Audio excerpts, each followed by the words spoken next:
오늘 우리에게 주시는 하나님의 말씀 보도록 하겠습니다. 신약성경 마태복음 5장 13절로 16절까지의 말씀입니다.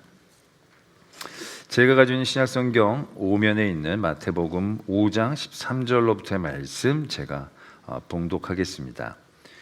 너희는 세상의 소금이니 소금이 만일 그 맛을 잃으면 무엇으로 짜게 하리요? 후에는 아무 쓸데없어 다만 밖에 버려져 사람에게 밟힐 뿐이니라.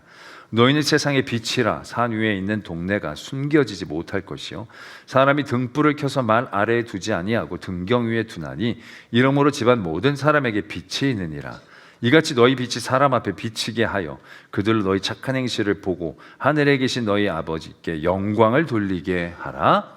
아멘. 하나님의 말씀입니다. 말씀을 위해 함께 기도드리겠습니다. 사랑의 하나님 아버지, 주의 거룩한 말씀 앞에 불러주심을 감사합니다. 우리의 마음, 우리의 연약한 육신, 하나님의 말씀을 받기에 많이 부족하지만 오늘도 성령 우리를 붙잡아 우리의 마음을 깨워주시고 우리의 육신이 일어서 있게 하여 주실 때에 하나님의 말씀으로 하나님의 마음, 하나님 우리를 향한 그 사랑의 깊이 온전히 알게 하여 주시옵소서. 온전히 성령님께 의탁하오며 예수 그리스도의 이름으로 기도드립니다. 아멘. 사람들이 예수 그리스도를 보고 모이기 시작합니다. 예수님께서 그 무리를 보시고 나지막한 산에 올라 그들에게 말씀을 전해주십니다. 그것을 우리는 일명 산상수훈이라고 얘기를 하며 그 말씀의 은혜들을 지금 나누려고 합니다. 오늘은 우리가 읽었듯이 우리를 소금과 빛이라고 말씀하신 그 말씀의 은혜를 한번 보려고 합니다. 예수님께서 모인 그들에게 선포하십니다. 너희는 세상의 소금이다, 빛이다. 그 당시 소금과 빛은 우리가 지금 생각하는 것보다도 훨씬 중요한 그런 가치를 가지고 있는 것들이었을 것입니다. 소금은 말 그대로 하얀 금이라고 불릴 정도로 참으로 귀중하게 여기는 것들이었기에 그들을 소금이다, 빛이다 라고 불러주시는 것은 그들에게 굉장히 큰 위로와 소망의 말씀이었을 것입니다. 그리고 말씀을 하십니다. 너희는 이 땅의 소금과 빛이기 때문에 이 땅을 짜게 해야 하고 이 땅을 비춰야 한다라고 우리에게 도전해 주십니다. 우리는 이 말씀으로 늘 자주 듣곤 하지요. 그래서 이 땅의 소금과 빛으로 살아야겠다라고 생각을 하지만 늘 우리의 존재의 자금을 느끼기 때문에 내가 뭐 소금의 역할 좀 한다고 세상이 크게 바뀌겠습니까? 내가 좀 뭐 빛 한다고 반딧불 정도도 안 될 텐데 뭐 세상이 환해지겠습니까? 라는 생각을 하기도 합니다. 근데 여러분 창세기에 보면 하나님께서 소돔과 고모라 땅을 멸망시키실 때에 그냥 멸망시키시지 않고 아브라함의 그것을 가르쳐 주십니다. 아마 하나님은 아브라함이 자신을 말려주기를 원하고 계셨던 것 같습니다. 아브라함에게 그 땅을 내가 멸하겠다라고 얘기했더니 아브라함이 하나님의 원대로 하나님을 말립니다. 하나님, 그 땅에 의인 50이 있어도 멸망시키시겠습니까? 너무 억울하지 않습니까? 그분들은. 하나님 흔쾌히 얘기하시죠. 50명만 있어도 내가 그 땅을 멸하지 않겠다.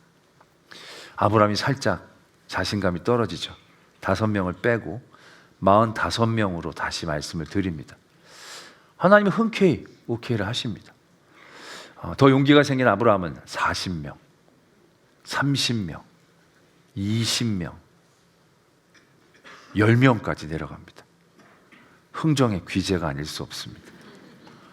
어떻게 하나님한테 거의 6번에 가까운 흥정을 하면서 10명까지 낮춥니다. 하나님은 말씀하십니다. 10명만 있어도 내가 그 땅을 멸하지 않겠다. 그러나 그 다음에 소돔과 고모라 땅은 하나님 앞에 징계를 받게 됩니다. 10명이 없었기 때문에 그들은 하나님의 긍휼하심을 입지 못했다라는 것입니다. 빛을 발하고 소금의 역할을 행하는 한 명이 작게 여겨질 수도 있지만 오늘 지금 우리가 살고 있는 이 시대도 그럴지도 모릅니다. 하나님은 의인 10명을 찾고 계시고 아직까지는 의인 10명이 있기에 긍휼하심으로 이 땅을 지켜봐 주시고 계시는지 알 수 없습니다. 우리의 소금과 빛이라는 것이 세상을 엄청나게 변화시키지 못한다 할지라도 그러한 의미로 하나님은 오늘 우리를 도전하고 계신다 생각을 하게 됩니다. 그래서 오늘 말씀은 우리가 소금과 빛의 역할로 이 땅을 하나님의 긍휼하심을 입고 소망의 땅으로 있기를 원하고 계신가? 라고 생각해 보게 됩니다. 그리고 나서 생각하죠. 그러면 우리가 소금과 빛이라고 하셨는데 실제적으로 우리의 삶의 모습에서 소금과 빛이라고 얘기할 수 있는 모습은 어떤 모습일까? 말씀은 그걸 이렇게 적고 계시죠. 너희 착한 행실을 보고 하늘에 계신 너희 아버지께 영광을 돌리게 하라. 이렇게 적고 계십니다. 착하게 살라라고 얘기하고 계시는 거죠. 교도소에만 적혀 있는 게 아니고 착하게 살자.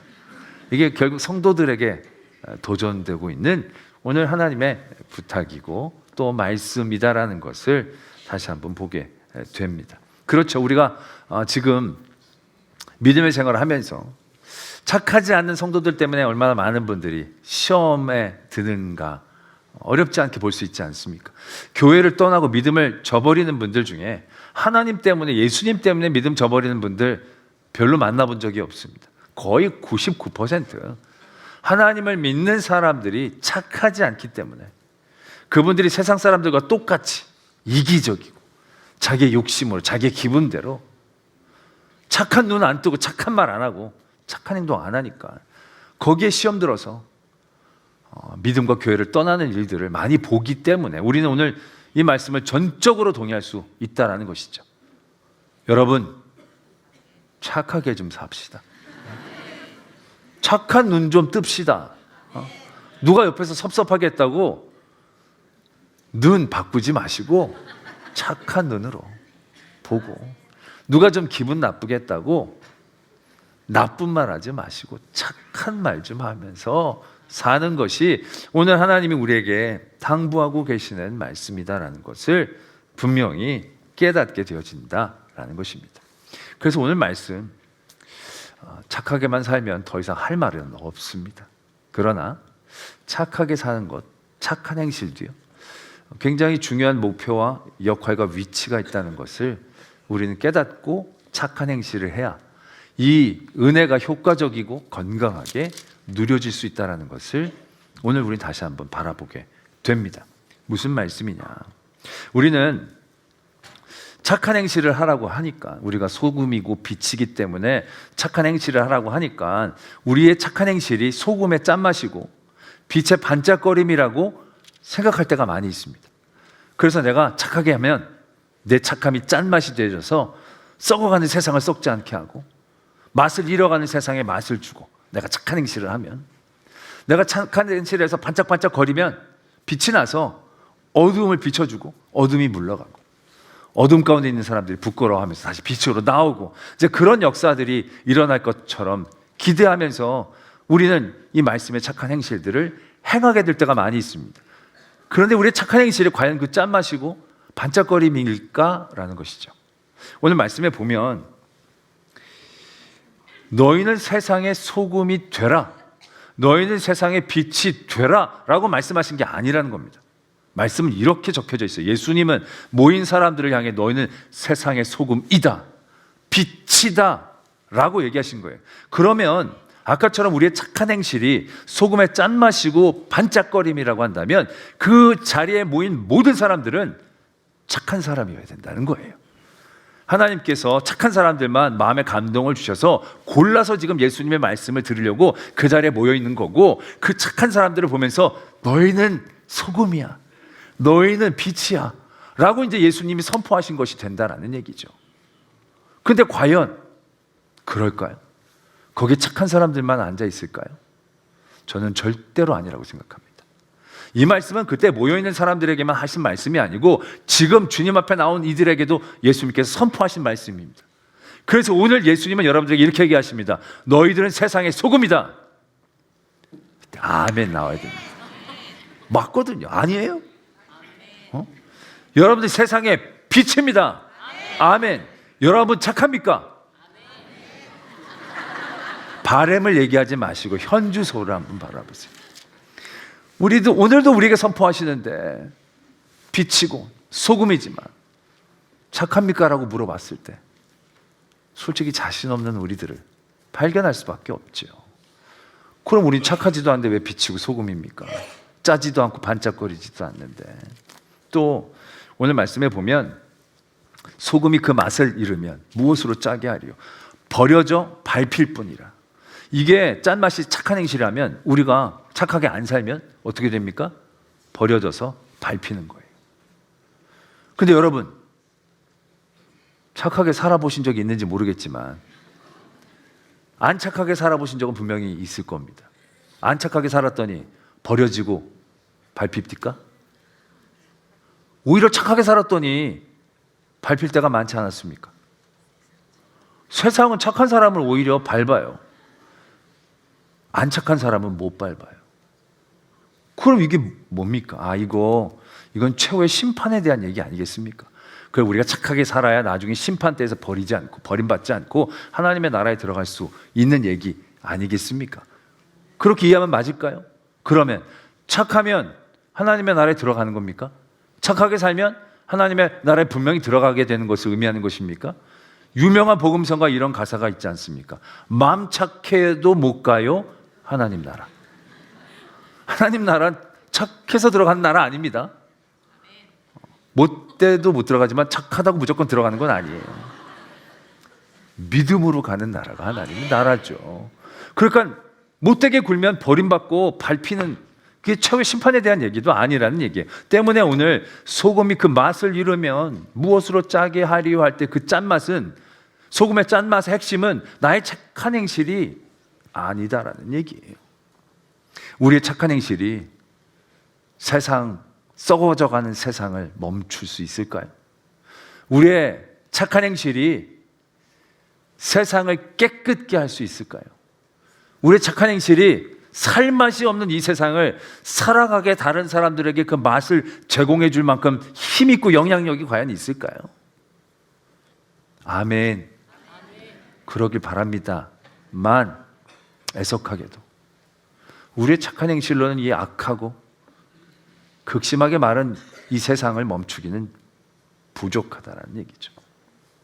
짠맛의 핵심, 썩어져가는 세상을 막을 수 있고 더러운 세상을 깨끗하게 할 수 있는 그 짠맛은 예수님밖에 없습니다. 예수님의 보혈의 피밖에는 없습니다. 그것만이 죄를 깨끗게 하고 썩어져가는 세상을 소생시킬 수 있는 유일한 힘이 있다라는 사실들, 우리는 그걸 다시 생각해야 한다라는 얘기죠. 우리가 예수 그리스도 그 이름을 잃으면 소용이 없어요. 그럼 버려지는 거예요. 아무도 우리를 돌봐주지 않는 거예요. 그게 소금의 짠맛의 핵심이다라는 얘기죠. 그렇다면 착한 행실은 어디서 어떻게 영향력을 미치고 역할을 하는 것일까라는 거죠. 오늘 말씀에 보면 빛에 대한 얘기가 나옵니다. 빛에 대한 얘기를 주시면서 산 위에 있는 동네가 숨겨지지 못할 것이고 사람이 등불을 켜서 말 아래 두지 아니하고 등경 위에 두나니, 등경 위에 둬야 모든 집안의 어두움을 비칠 수가 있으니까. 이 말 자체를 이해하는 건 어렵지 않아요. 그렇죠. 산 위에 마을이 있는데 그 마을에 반짝이는 빛은 숨겨지질 않죠. 다른 사람들이 다 저기 마을이 있고 빛이 있구나 보게 되는 거죠.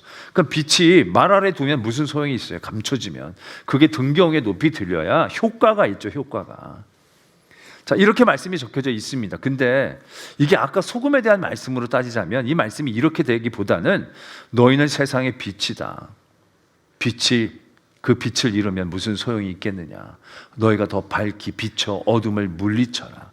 이런 흐름으로 나가야 뭔가 이렇게 대비가 되면서 강조가 되어지는 말씀이 될 터인데, 갑자기 산 위에 있는 동네가 숨겨지지 못하고 말 아래 두지 않고 등경 위에 둔다라고 말씀이 적혀져 있다라는 것입니다. 그리고 말씀이 또 이렇게 이어지죠. 너희 빛이 사람 앞에 비치게 하여 그들로 너희 착한 행실을 보고 하늘에 계신 너희 아버지께 영광을 돌리게 하라.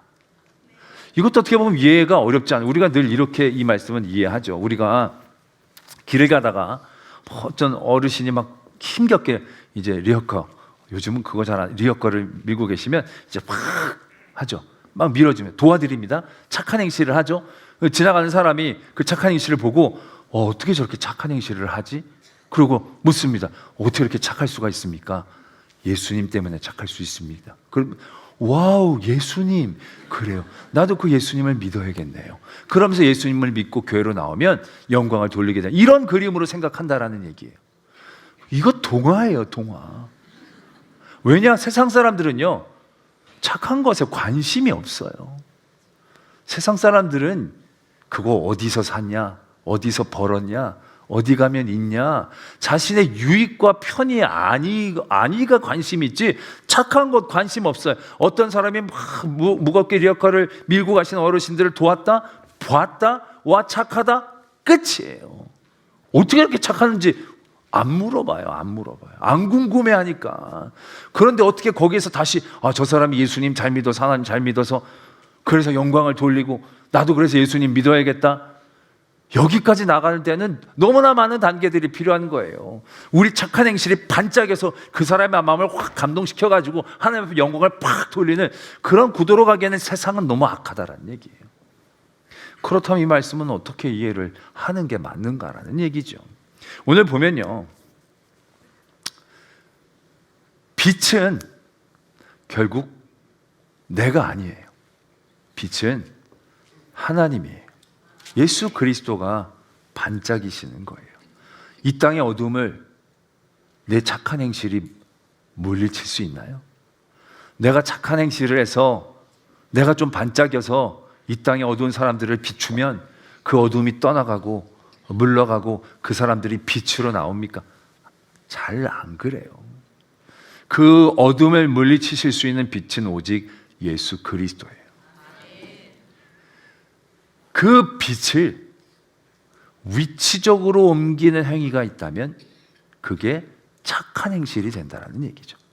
착한 행실이 빛나는 게 아니라 내 안에 이미 있는 예수 그리스도의 빛을 높은 곳에 올려 더 효과적으로 그 은혜를 누릴 수 있게 하기 위한 등경 위에 두는 행위들, 소금을 뿌리는 행위들, 그게 우리에게 요구되어지는 착한 행실이다라고 이해하는 것이 더 정확하지 않겠느냐라는 얘기죠.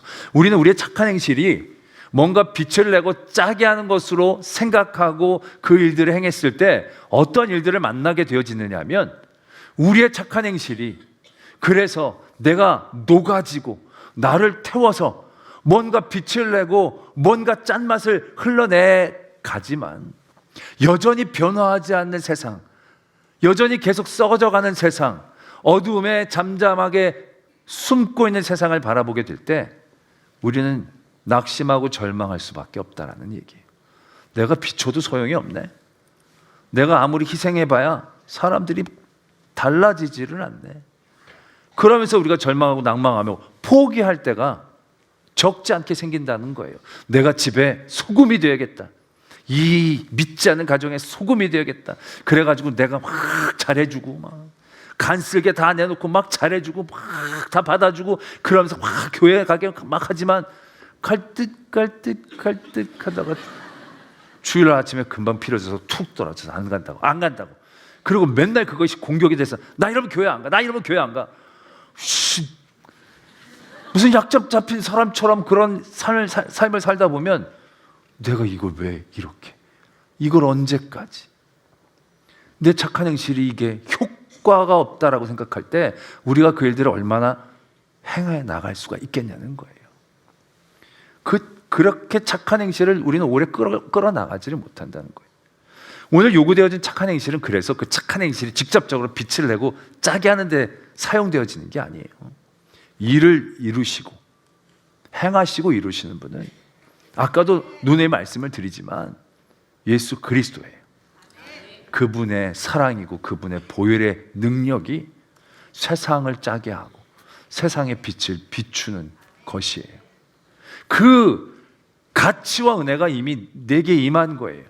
나는 여전히 부족하고 나약하지만 그 가치가 이미 내게 임했을 때 이것이 가장 효과적으로 건강하게 또한 가장 하나님의 섭리 가운데 나타나게 하기 위해서 우리는 그 빛을 높이 드는 행위들을 해 나가야 한다는 거죠. 사람들이 볼 수 있도록 그것들을 쭉 들어 올려 나가야 한다는 얘기입니다. 우리의 착한 행실은 그게 내가 빛나는 게 아니라 내 안에 빛나는 예수 그리스도를 더 높이는 일들을 행하는 것.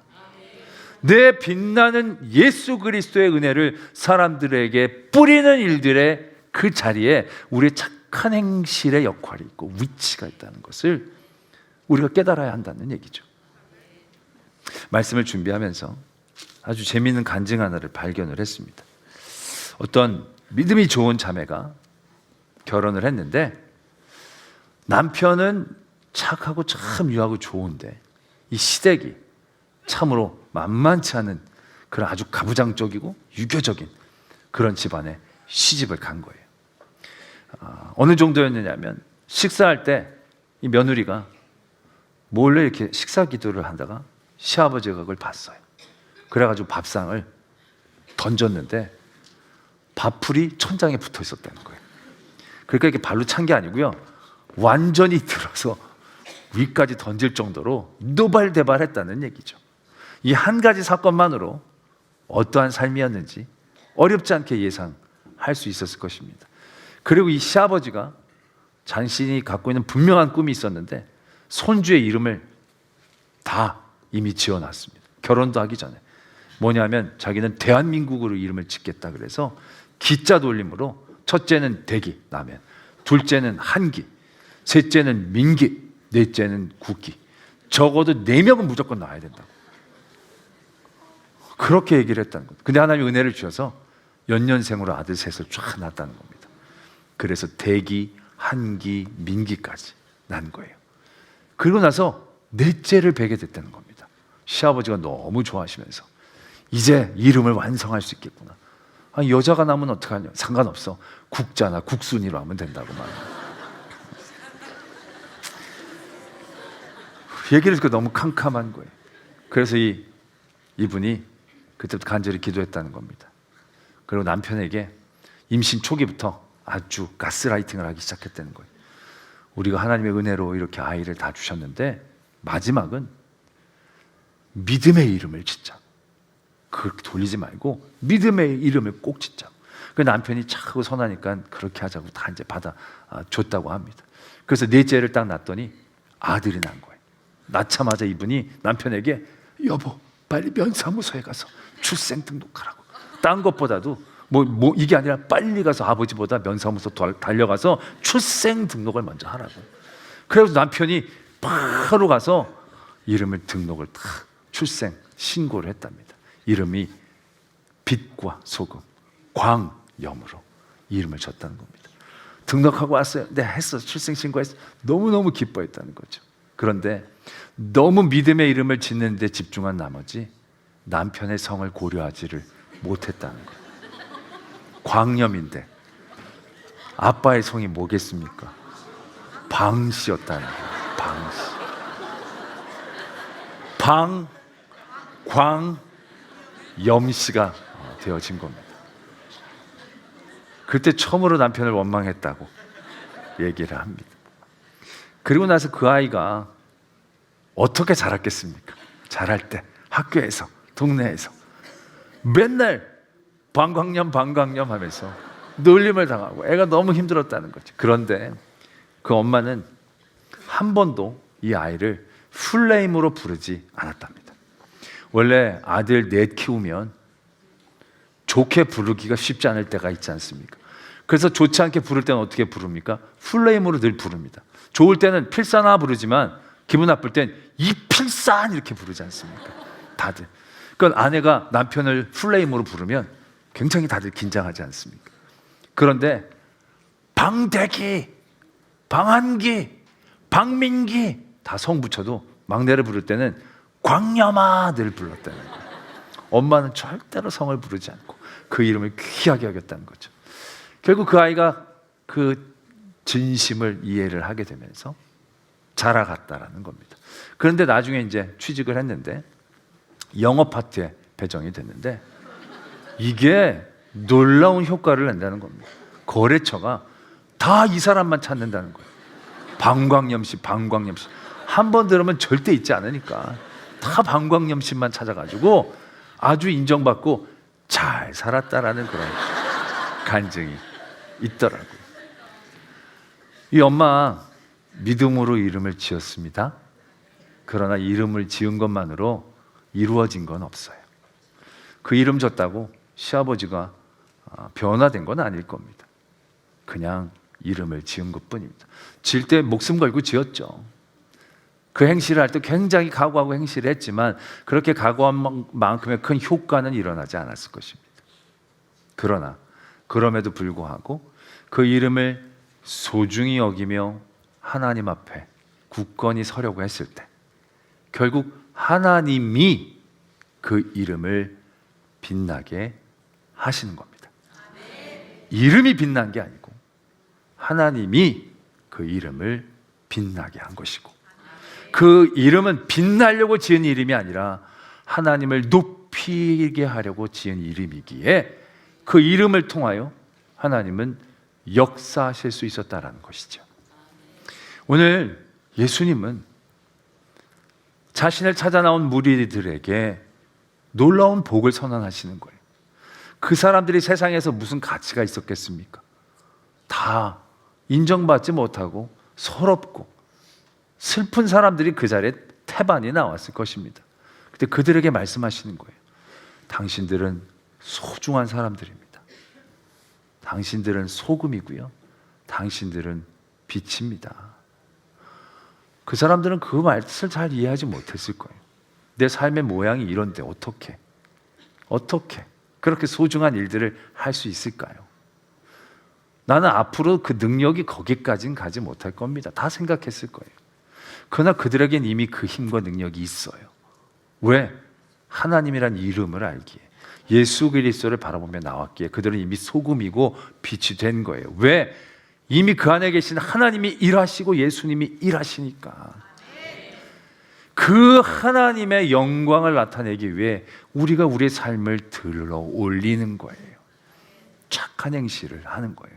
착한 행실이 반짝이는 게 아니고요, 착한 행실을 통하여 우리 안에 있는 예수 그리스도의 빛과 소금이 얼마나 귀한 건지를 우리가 깨달아갈 수 있게 되는 거예요.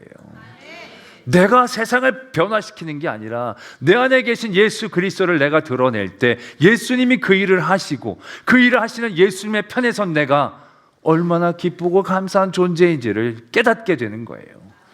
그래서 착한 행실은 사람을 보며 하는 게 아니고 하나님을 보며 하는 거예요. 하나님의 역사를 기다리고 하나님이 일하실 수 있도록 하나님의 손을 바라보며 우리의 착한 행실을 행해야 하는 거예요.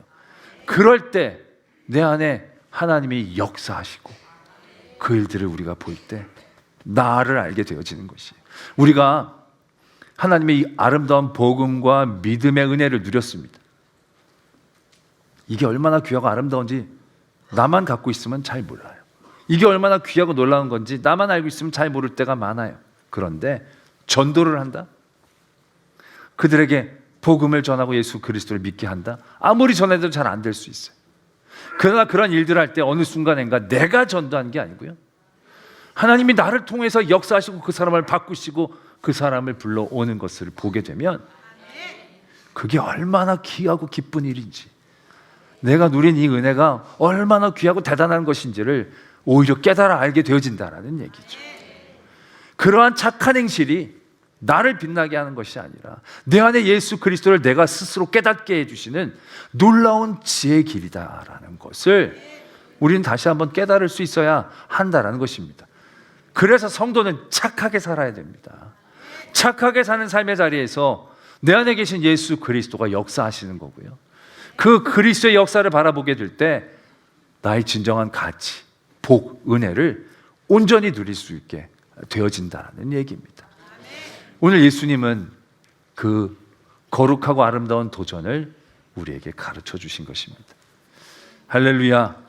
여러분들은 빛이 되고 소금이 되시면 안 되고요, 빛이고 소금이심을 인정하기를 원합니다. 잘 모르신다고요? 그럼 착해 보십시오. 그럼 내가 진짜 빛이고 소금이구나, 내 안에 계신 예수 그리스도의 은혜가 이런 것이구나, 더욱더 깨달아가는 성도가 될 줄로 믿습니다. 기도하겠습니다.